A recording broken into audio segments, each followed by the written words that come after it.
급격한 금리 상승으로 금리가 높은 예금 특판 상품들이 잇따라 출시되었습니다. 우리 어르신들도 조금이라도 이자를 더 받기 위해 정기예금에 많이들 가입하셨을 텐데요. 그런데 무턱대고 고금리 예금 상품에 가입하다가는 기초연금을 받지 못할 수도 있습니다. 바로 기초연금 수급 대상을 산정하는 기준에 예금과 같은 금융재산이 포함되기 때문입니다. 그래서 오늘은 기초연금을 받기 위해서 정기예금을 얼마까지 가입하면 되는 것인지와 모의계산을 할 수 있는 방법에 대해서도 자세히 알아보려고 합니다. 정기예금에 가입하였거나 가입을 고민하고 계시는 어르신들이라면 오늘 영상 끝까지 시청하셔서 정기예금으로 인한 혜택과 기초연금 혜택까지 모두 받아가시기 바랍니다. 안녕하세요. 돈이 되는 정보를 전해드리는 정보머니입니다. 시작 전 구독, 좋아요 한 번씩 눌러주시면 앞으로 좋은 영상을 제작하는 데 큰 힘이 됩니다. 기초연금을 받기 위해서는 가구별로 일정 소득 기준을 충족해야 하는데요. 이를 소득인정액이라고 합니다. 소득인정액은 매년 변동되는데요. 2023년에는 단독가구의 경우 월 202만원, 부부가구의 경우 월 323만 2천원입니다. 다시 말해서 이 금액 이하여야 기초연금을 수령할 수 있다는 것입니다. 소득인정액에는 금융재산이 포함되는데요. 금융재산의 대표적인 예가 바로 정기예금입니다. 금리 연 5%의 정기예금 상품에 1년간 가입하였다고 가정하였을 때 가입 금액에 따라 인정되는 소득인정액을 계산해보면 윗 표와 같습니다. 5천만 원을 넣어두는 경우에는 29만 3천원, 1억 원을 넣어두는 경우에는 64만 2천원, 2억 원을 넣어두는 경우에는 139만 3천원, 3억 원을 넣어두는 경우에는 214만 3천원, 4억 원을 넣어두는 경우에는 289만 2천원, 5억 원을 넣어두는 경우에는 364만 3천원이 나오는 것을 알 수 있습니다.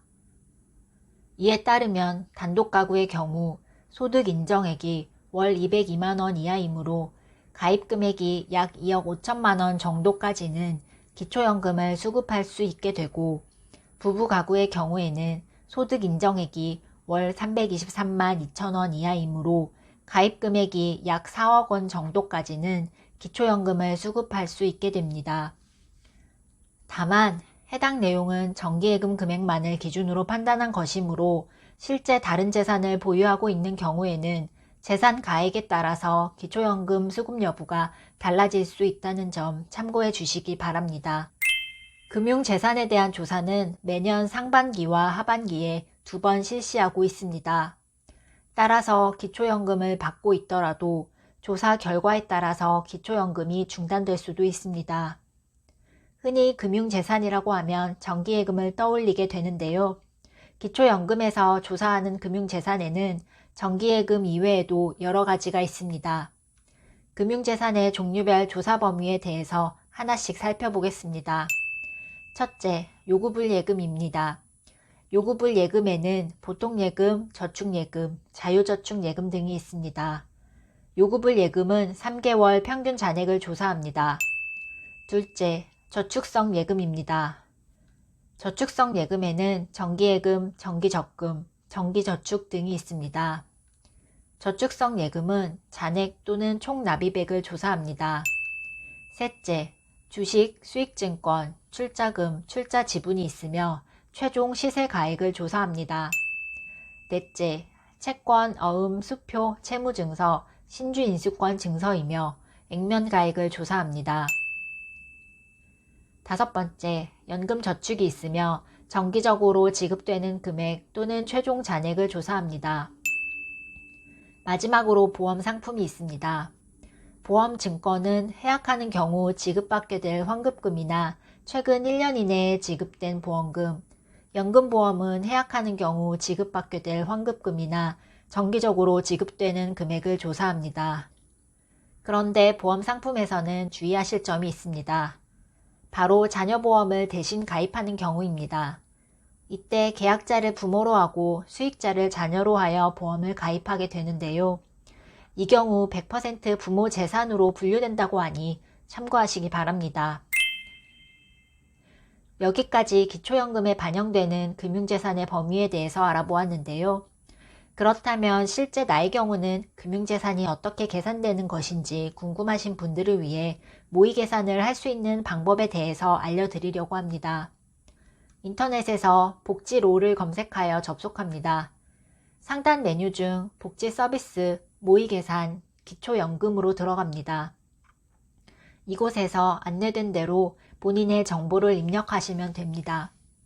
모의계산을 통해 금융재산 이외에 나머지 재산과 소득 정보도 입력하여 기초연금 예상 수령액을 확인할 수 있습니다.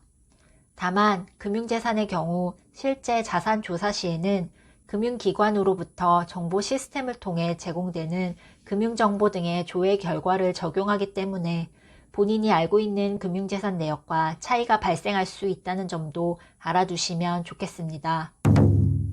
이상으로 기초연금을 수령하기 위해서 정기예금을 얼마까지 가입하는 것이 좋은지와 그 밖에 기초연금에 반영되는 금융재산의 종류와 조사 범위에 대해서 모두 알아보았습니다. 오늘 영상을 통해 앞으로 정기예금에 가입하실 때 많은 도움을 받으시기 바랍니다. 그리고 영상이 도움이 되셨다면 구독, 좋아요, 알림 설정 부탁드립니다. 앞으로 돈 되는 정보를 발빠르게 받아보실 수 있습니다. 이상으로 정보머니였습니다. 감사합니다.